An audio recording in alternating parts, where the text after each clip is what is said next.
What is the fastest growing product on the market? Tastes like bubble gum or chocolate or some other flavor, and you can smoke it. It is legal, but it's not a cigarette. The ads for e-cigarettes are everywhere these days, sending a controversial message.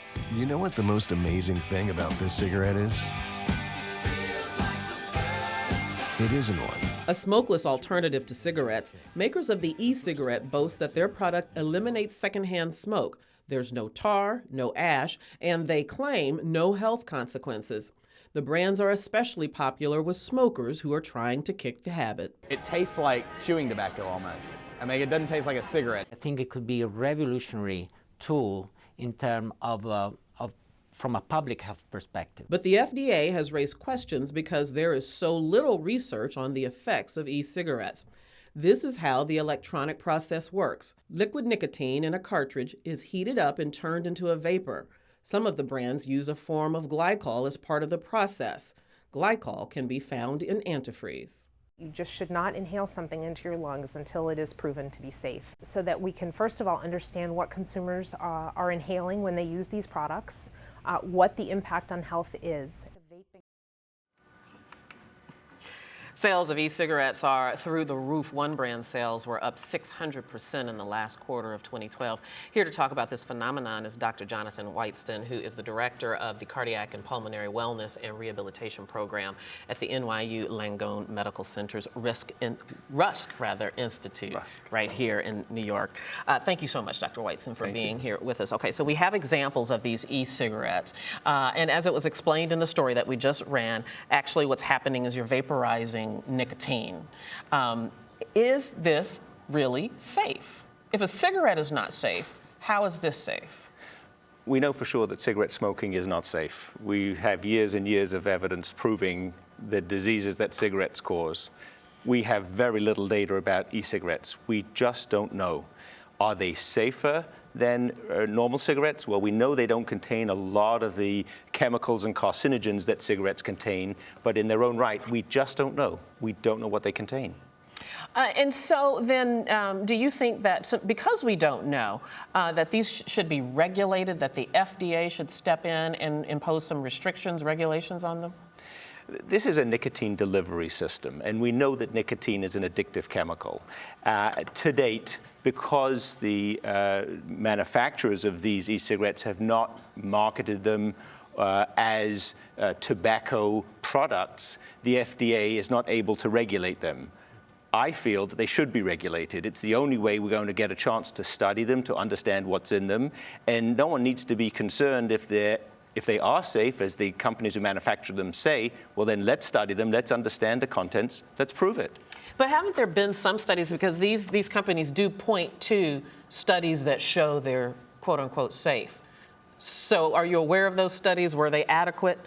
No, not at all. I'm aware of them, absolutely not adequate, and they have not been put through rigorous testing. There's been no peer review. There's been no controlled studies, so we just don't know about these products. They may be safe, we don't know. We have a suspicion that they contain other chemicals in addition to nicotine. We also don't know how much nicotine is being delivered.